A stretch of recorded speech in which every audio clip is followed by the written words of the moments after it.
Hello दोस्तों, welcome to my YouTube channel RM exam point. आज इस वीडियो में बात करेंगे यूपी पुलिस री एग्ज़ाम 2024 में पूछे जाने वाले सामान्य विज्ञान के महत्वपूर्ण प्रश्न, वो भी रसायन विज्ञान पर आधारित। इसमें प्रश्नों की श्रृंखला लेके आए हैं जो कि परीक्षा की दृष्टि से बहुत इंपॉर्टेंट है। और रसायन विज्ञान से इस प्रश्नों से हट के कोई प्रश्न नहीं आ सकता है। इसी ऐसे ही प्रश्न परीक्षा में इन्हीं टॉपिकों पर आधारित प्रश्न रहेंगे। तो ये वीडियो बहुत इंपॉर्टेंट है, तो इस वीडियो को अंत तक जरूर देखिएगा। पहला प्रश्न में पदार्थ की चौथी अवस्था क्या होती है? गैस, वाष्प, प्लाज्मा, इलेक्ट्रॉन। तो जो चौथी अवस्था होती है वो प्लाज्मा होती है, यानी पहला का सी ऑप्शन सही हो जाएगा। दूसरा है, ठीक 0 डिग्री सेल्सियस पर कटोरे में रखे बर्फ और पानी में क्या परिवर्तन आएंगे? ए, सारी बर्फ पिघल जाएगी। बी, सारा पानी बर्फ बन जाएगा। सी, कोई परिवर्तन नहीं आएगा। डी, थोड़ी सी बर्फ पिघल जाएगी। तो कौन सा होगा? बी वाला कि सारा पानी बर्फ बन जाएगा 0 डिग्री सेंटीग्रेड पर, यानी दूसरा का बी ऑप्शन सही हो जाएगा। नेक्स्ट आते हैं तीसरा प्रश्न, किसी गैस को द्रव में बदलने के लिए सबसे सरल विधि कौन सी होती है? कम तापमान और उच्चतम दाब, उच्च तापमान और कम दाब, कम तापमान और कम दाब, उच्च तापमान और उच्च दाब। तो किसी भी गैस को द्रव में बदलने के लिए क्या चाहिए? कम तापमान और उच्चतम दाब चाहिए, यानी ए ऑप्शन इसका सही होगा। इस क्रिया को संघनन कहा जाता है। चौथा, वह चुनिए जो मिश्रण नहीं है, वायु, गैसोलीन, LPG, आसुत जल। तो इसमें मिश्रण कौन है? नहीं है, ये आसुत जल मिश्रण नहीं है, यानी 4 का डी ऑप्शन सही हो जाएगा। नेक्स्ट आते हैं पांचवा, पानी का हिमांक बिंदु है 40 degree Fahrenheit, 42 degree Fahrenheit, 34 degree Fahrenheit, 32 degree Fahrenheit. तो क्या होगा? वो 32 डिग्री फ़ारेनहाइट होगा, यानी 5 का डी ऑप्शन सही हो जाएगा।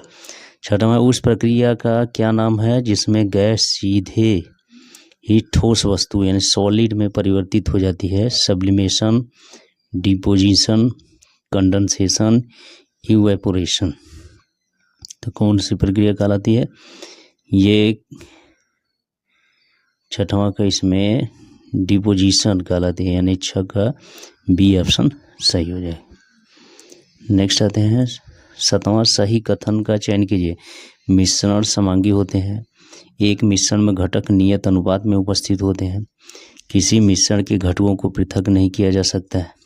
एक मिश्रण के गुणधर्म उसके घटकों के समान हो जाते हैं। तो सही कथन इसमें क्या है? डी वाला है कि एक मिश्रण के गुणधर्म उसके घटकों के समान हो जाते हैं। 7 का डी ऑप्शन से। 8वां, बादल किसका कोलाइडी परिक्षेपण है? जल के परिक्षेपण माध्यम में वायु, जल के परिक्षेपण माध्यम में कोहरा, वायु के परिक्षेपण माध्यम में कुहासा, वायु के परिक्षेपण माध्यम में जल बिंदु। तो बादल जो कोलाइडी विलयन किस प्रकार बनता है? वह वायु के परिक्षेपण माध्यम में जल बिंदु के कारण कोहरा बनता है, बादल बनता है। 8 का डी ऑप्शन सही हो जाएगा। 9वां, निम्नलिखित में से कौन एक ठोस चाल का एक उदाहरण है? मैग्नीशियम मिल्क, फार्म, रंगीन रत्न पत्थर, रबर। तो ठोस चाल का यही सी वाला उदाहरण है, रंगीन रत्न पत्थर। 10वां है, निम्नलिखित में से वे कौन से कण हैं जो परमाणु केंद्रक के चारों ओर घूमते हैं और ऋणात्मक रूप से अवस्थित होते हैं? Electron, proton, positron, neutron. तो कौन होते हैं? वह इलेक्ट्रॉन होते हैं, यानी 10 का ए ऑप्शन सही हो जाएगा। नेक्स्ट आते हैं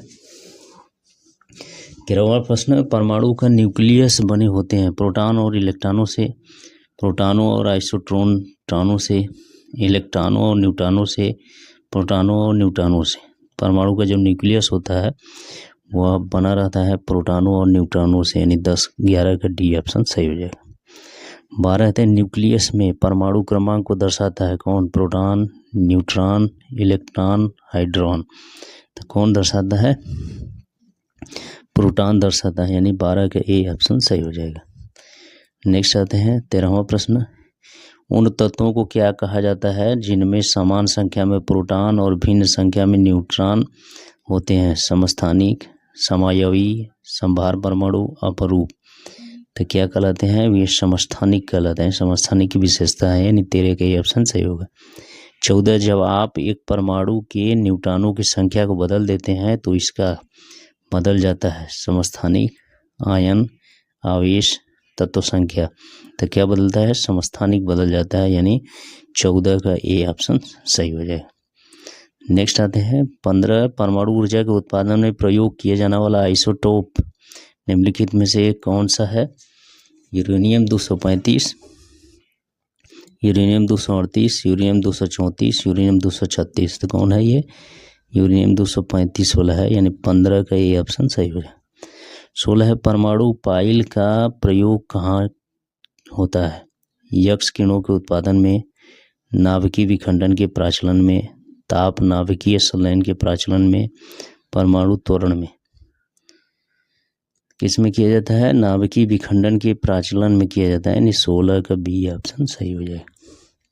नेक्स्ट आते हैं 17 विद्युत संयोजक बंध उपस्थित होता है साधारण लवण में, जल में, चीनी में, इन सभी में। तो किसमें होता है? वह साधारण लवण में होता है विद्युत संयोजक बंध उपस्थित होता है। 17 का ये ऑप्शन सही होगा। 18 रेडियो सक्रियता का आविष्कार किसने किया था? Max Planck, James Clerk Maxwell, Henri Becquerel, Henri Hertz. तो किसने किया था? हेनरी बेक्वेरेल ने। 18 का सी ऑप्शन सही हो जाएगा। 19 रेडियो कार्बन काल निर्धारण किसकी आयु का आकलन करने के लिए प्रयुक्त होता है? मृदा, स्मारक, जीवाश्म, चट्टानें। तो किसकी आयु का निर्धारण किया जाता है इसके द्वारा? जीवाश्म का किया जाता है, यानी 19 का सी ऑप्शन सही हो जाएगा। 20वां आघात वर्ध के गुण दर्शाता है गैर धातु, धातु, गैर धातु की होगी। तो आघात वर्धिता गुण किस में पाया जाता है? वह धातु में पाया जाता है, यानी 20 का बी ऑप्शन सही हो जाए। 21 निम्नलिखित में से कौन सी धातु अपने चिन्ह से दर्शाया गया है? सामान्यतः बल्ब का तंतु या फिलामेंट बनाने में उपयोग होता है। तो किसका उपयोग किया जाता है? ये टंगस्टन का प्रयोग किया जाता है, यानी डी ऑप्शन इसका सही हो जाएगा। 22 है सोडियम को आमतौर पर निम्नलिखित में से किस पदार्थ में रखा जाता है? एल्कोहल में, जल में, अमोनिया में, केरोसिन में। तो किस में रखा जाता है? केरोसिन में रखा जाता है। इसकी क्रियाशीलता बहुत अधिक रहती है, इसलिए उसको केरोसिन में रखते हैं। 22 का डी। 23 निम्नलिखित में कौन सा एक क्षार धातु है? Sodium, potassium, lithium, sulphur. तो इसमें क्षार धातु देखा जाएगा कौन सा एक क्षार धातु है? निम्नलिखित में से कौन क्षार धातु है? तो ये डी वाला ऑप्शन होगा। 23 का डी ऑप्शन सही हो जाए।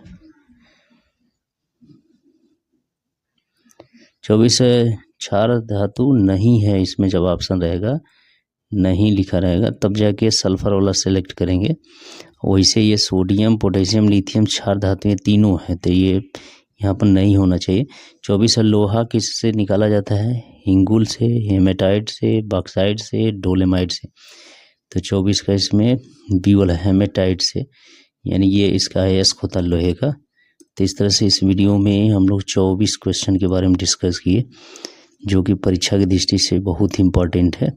यदि ये वीडियो अच्छा लगा तो मेरे चैनल को सब्सक्राइब करें, वीडियो को लाइक शेयर करना ना भूलें। Thank you.